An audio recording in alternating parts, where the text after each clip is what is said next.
see children as individuals with needs of their own, and we must work on cooperation and mutual respect between the family, society, and child.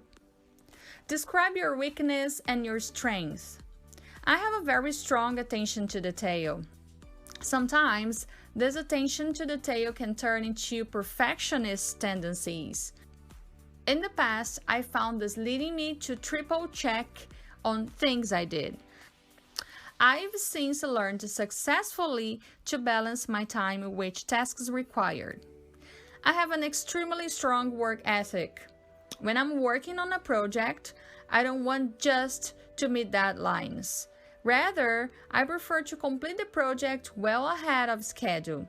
Last year, I even earned a bonus for completing my 3 most recent reports 1 week ahead of time.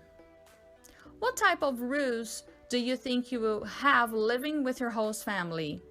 I believe it's important to establish some rules in the house regarding, for instance, the use of appliances, smoking, visitors and guests, curfews, and car use.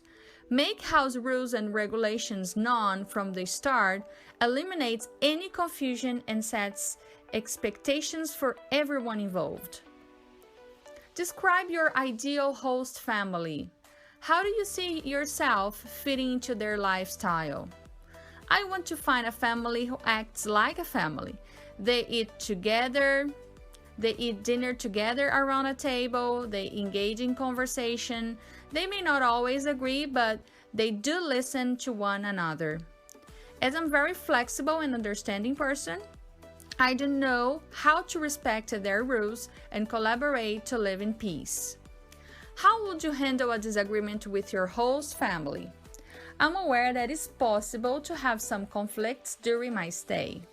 I would focus my efforts on having a good relationship with my host family rather than wishing for the perfect room, for instance.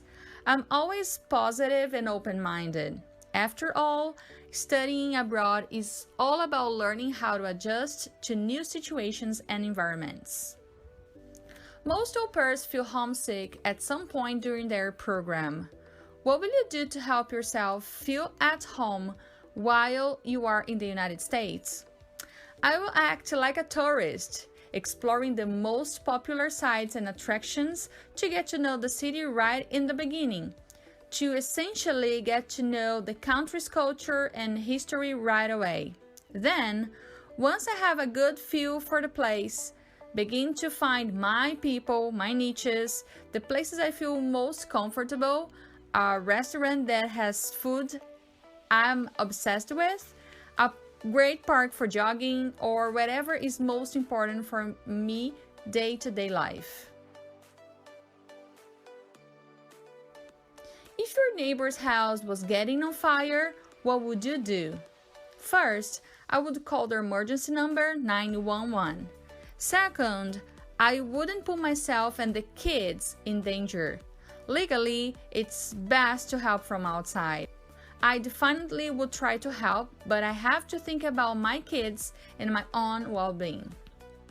If you crashed your host family's car, but you and the car were fine, would you tell them? I would definitely say them what happened because I believe honesty is important in a relationship. I'm a kind of person who is responsible for my actions and I assume all my mistakes and failure. Pretend you are telling one of your host children about your favorite holiday or tradition from your home country. Perhaps the best way to show my culture is through the culinary. Brazil has an enriching cuisine. I would teach my kids to prepare some traditional dishes like coxinha or brigadeiro. Tell me how you would calm a crying child. Not every strategy will work for every baby or child, and some techniques may only work at certain times, depending on your kid's mood. I believe that the key is to experiment what's the best for him or her. If the kid is still a baby, recreating the womb, making succinct sounds, or creating